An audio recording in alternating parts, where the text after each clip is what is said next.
Hi everybody, Storm King here. Before the video starts, I would like to say this video is a matter of opinion.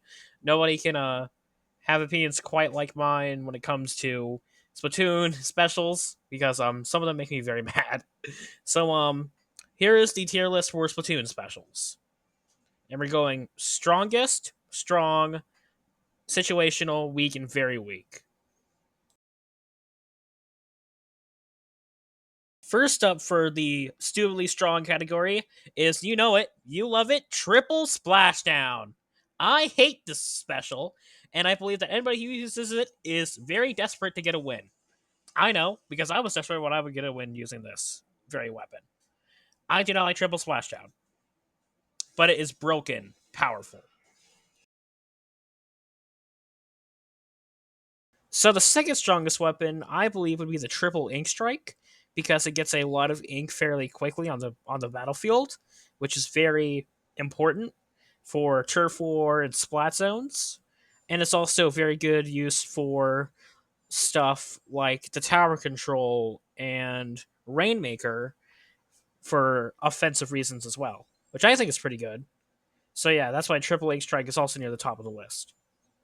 Also following that theme, we have the Trizuka. The Trizuka is also pretty strong if you know how to use it correctly, because it can hit opponents very easily. It's very useful for Rainmaker and the tower control, but not as useful for the other two game modes. But still pretty strong compared to the other ones. Also near the top of the list is Booyah Bomb. The Booyah Bomb is very useful for stuff like, you guessed it, Rainmaker, tower control, and splat zones, and turf war even, because it releases a whole lot of ink and can very much be used for offense and defense. So that's why I also put it near the top of the list as well. Next up is the Reef Slider. I personally think the Reef Slider is a very good special weapon, but I had to place it lower than Booyah Bomb because it kind of lacks invincibility frames. Invincibility frames basically make it so that you can't be splatted during the special. You can be splatted almost any single time before you actually start the special at the first place. So that's why it's not as top as the Booyah Bomb is. Next up is the Killer Whale 5.1. I personally think that this is actually a good special weapon, but it's mainly weak. But it's not situational weak. It's just more somewhere in between because it's somewhat strong and it's somewhat situational. I personally think the Killer Whale makes sense for the most part in most of the ranked battles. I don't see anybody using this during turf war though. That's why it's ranked a little bit lower on this list. And to end off the strong category, I decided to put Crab Tank because Crab Tank is actually pretty decent, allowing you to at least gain some more defense, but also allowing you to do more attack, which is really good for stuff like tower control and Rainmaker. I mean, it is situational for Clan Blitz and Splat Zones, and I do see a lot of people using this in Turf War, but it isn't as high as the other ones because it can still be deactivated fairly quickly with other super moves. And the way that I'm going with this, most of the ones that have severe weaknesses will be probably ranked really low on this list.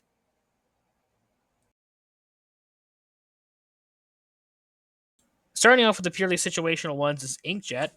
Inkjet is really strong if it didn't have one main flaw where you can literally shoot the person in the Inkjet out of the sky. And not only that, after they land on the ground, they can't move for like a few seconds, so you can shoot them after they get out of the Inkjet when they get back on the ground. So that's why it's one main flaw is it can kind of suck for the person who's using the inkjet because they can be both splatted in the air, coming back to the ground, and on the ground. So they're kind of screwed any way they go. Next up is the Kraken Royale. Now, I didn't want to place this higher because it didn't seem very strong, because people can easily dodge the Kraken Royale, even though it makes you completely invisible. People can basically dodge it by just going to higher ground. Because that's the biggest flaw for Kraken Royale. It can't go a thing higher without a ramp. It can't squid surge. It can't really swim up walls. It's literally just on the ground, stationary with nothing to do on one specific plane unless there's like a ramp nearby. Next up is the Tenta missiles. The Tenta missiles, they're fairly strong, except for the fact that you can dodge them. It's super easy to dodge the Tenta missiles if you're paying attention. So like if someone shoots them at you, you can just dodge in any direction. It's very easy.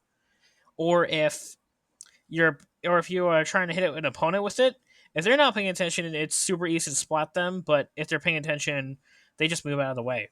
It's super easy to avoid and but super annoying to deal with, but super easy to avoid at the same time. The Ink Vac, probably one of the most broken weapons in Splatoon, aren't actually that strong, considering the fact that you can attack enemy, you can like absorb paint from the front, but your entire back part of the character is just completely open to anybody. So like while you're trying to suck up some paint for a power shot, someone from behind you can just smite you out of existence. It's a really good weapon, but people do have common sense in Splatoon for the most part, except for some of the community, which can lead to then you possibly getting splatted before you could actually release the powerful attack. Of course, following the theme again is the Ultra Stamp. The Ultra Stamp is a pretty good item if you know how to use it, but is also your entire body is completely open because you don't have super armor active. So while you're trying to paint the ground and trying to attack people, somebody can just go behind you and hit you with a roller, and then you sent back to spawn like that. And it's a little bit harder to get them, but at the same time you can get them from anywhere instead of just from the back like Inkvac. And then there's the Sipcaster, which brings both the flaws of the Ultra Stamp and the Inkjet to make one thing, where the Sipcaster can allow you to basically be the Splatoon equivalent of Spider-Man, just going through basically into enemy territory right on their spawn.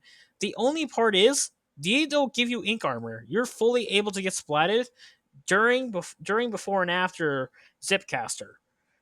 Like let's say you're trying to go to the spawn, which is a pretty dumb idea. You get splatted like when you're going there, while you're in there, and while you're trying to get out. And not only that, like it has to follow the inkjet, where after you activate it, it has a little placeholder, and when you are done, you get sent back to the placeholder, and someone can just be there waiting for you, ready to deal with their attack, sending you back to spawn immediately. Which is a kind of a huge flaw, also. So that's why the Zipcaster is pretty low on the list. And to finish off the situational category is, of course, the Tacticooler. The Tacticooler is the little mini fridge that gives you cans of, I think they're energy drinks, I'm not sure. And I think it's mostly good for the most part because it gives you a serious buff. But those buffs cannot help you against someone who can literally just erase you from existence. Like, you basically have the attacks up and the buffs, but you still have the same HP in defense. So you're still screwed by that part, but it isn't the worst of the worst. It's more the best of the worst, if you will. Tacticular is mostly situational, if you know what you're doing. So for the weak category, I want to start off with the Super Chump. The Super Chump is basically the special weapon that rains down little balloon grenades that are super annoying to deal with, and they all have this little tag that looks like a super jump. In reality, they're super, like, no one would fall for this, right? Because even a new player would know, hey, wait, this can't be real. This can't be an actual thing that happened, because it doesn't really make sense. The only main problem with this is that if you don't know what you're doing, it could actually end up splatting you, which I don't know how you can splat from this, because it's super easy to dodge. It's super easy to dodge, it's super easy to get rid of, and it's super easy to not fall for it. So that's why it's very weak. So next is the Inkstorm. I do not like the Inkstorm because it isn't hard to dodge. It isn't Bro, it is really annoying. The only problem that I have with it is in splat zones. Literally in every other match, it's just there to be annoying, but it isn't actually hard to deal with. except in splat zones. It still sucks in splat zones, but everything else is fine. Even in turf war, this literally does close to nothing. It's literally just a cloud that has the IQ of a sprinkler. That's what it does. It's literally just a sprinkler in a form of a cloud. Now, despite me, Storm King and all that, I still think Inkstorm sucks because it's honestly easy to deal with compared to Super Chump. Super Chump is literally just Inkstorm, but slightly better. The Big Bubbler is also pretty annoying, but it's only annoying in stuff like tower control. And also, the Big Bubbler honestly is super easy to just go in because it has one main flaw. You can go in to the bubbler and shoot the people inside of it, which is literally the worst flaw it has. Well, it's best for you, but worse for the person who used it. It's super easy to just go in there and shoot the people up inside. Don't take that out of context, please. And basically, the big bubbler is just super easy to just take care of. So that's why it's really low on this list because you really just go inside and shoot the people in there. And then last for the weak category is the wave breaker. The wave breaker is this little ball that goes on this sort of hoop, and basically every time the ball goes into the hoop, it will create like a shockwave, and you can really just jump over it. Like it isn't hard to dodge. It isn't annoying as much as the other ones are. You really just jump over it and destroy it while jumping. It's one of the easiest hazards to destroy compared to the other ones because it's just there in one spot. Like it just stays in a singular spot the whole time. If you have like a good enough weapon, you'll be able to take it down in like a couple shots. And that's why the wave breaker is just, and that's why the wave breaker is super low on the list. And last and definitely least for the stupidly weak category is of course the splatter color screen.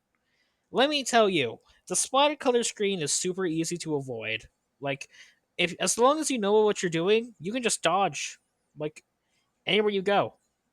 And also, the only thing that really changes is that you move slightly slower and you see things in the grayscale. That literally almost does nothing. Splatter color screen is literally just there to annoy you, and you literally just move 2 feet to the left or to the right, and it's gonna be like you nothing even happened. Like that splatter color screen, not even there. Completely gone, never existed. And that's why the splatter color is super weak.